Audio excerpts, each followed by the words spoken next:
Right, మరొక ప్రశ్న తీసుకుందాం. ఇందాక నుంచి ఉత్సాహంగా ఉన్నారు యువకులు, ఇక్కడి నుంచి తీసుకుందాం. హలో, ఇక్కడి నుంచి ఈ రోజు నుంచి తీసుకుందాం. ఒక్క నిమిషం, ఎక్కడ ఉన్నారు? ఎవరు?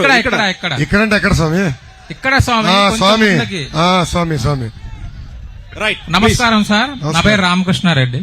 రామకృష్ణారెడ్డి గారు చెప్పండి. మీకు హృదయపూర్వక ధన్యవాదాలు. Thank you.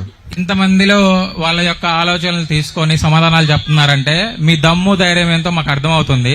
ఎందుకంటే రాష్ట్ర ముఖ్యమంత్రి గారిని చూసినప్పుడు, పరదాలు అడ్డుపెట్టుకు తిరుగుతున్నప్పుడు అతని యొక్క దమ్మేందో మీ దమ్మేందో ప్రజలకు ఆటోమేటిక్ గా తెలుస్తుంది. ఫస్ట్ క్వశ్చన్ సార్, ఇది కొంచెం మీకు పర్సనల్, ఎందుకంటే పర్సనల్ కూడా అడగొచ్చు అన్నారు కాబట్టి అడుగుతున్నా. అడగొచ్చు అంటారా?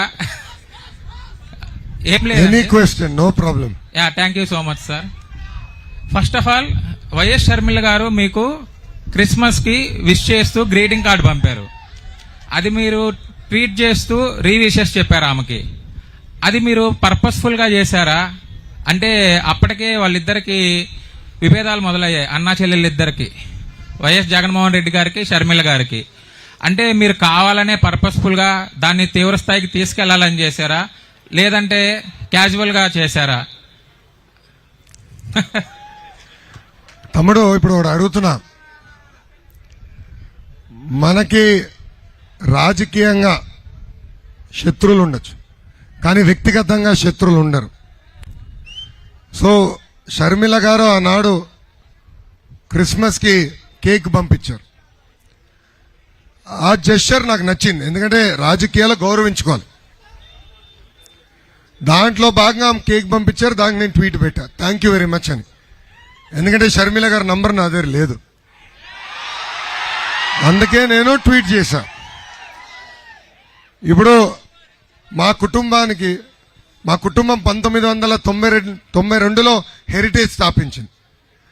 ప్రతి దివాళీకి తల్లి అందరికీ గిఫ్ట్ హ్యాంపర్స్ పంపిస్తారు.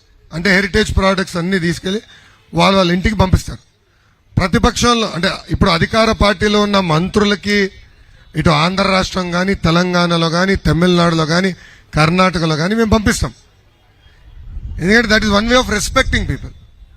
అది చేస్తాం అంతే తప్ప దాని ఇంకా వేరే ఆలోచన నాకేం లేదు. దయచేసి ప్రతి ట్వీట్ని రాజకీయ కోణంలో చూడద్దు, మానవత్వం చూడండి.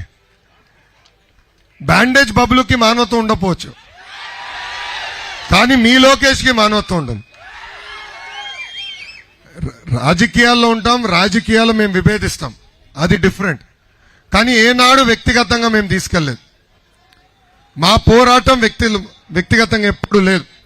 రాజశేఖర్ రెడ్డి గారు ముఖ్యమంత్రిగా ఉన్నప్పుడు కూడా వ్యక్తిగతంగా మాట్లాడాల. సో అది తెలుగుదేశం పార్టీలో మాకున్న నాయకుడు చంద్రబాబు నాయుడు గారు మాకు నేర్పించింది. ఆ సిద్ధాంతాలకి మేము కట్టుబడి ఉన్నాం. Thank you.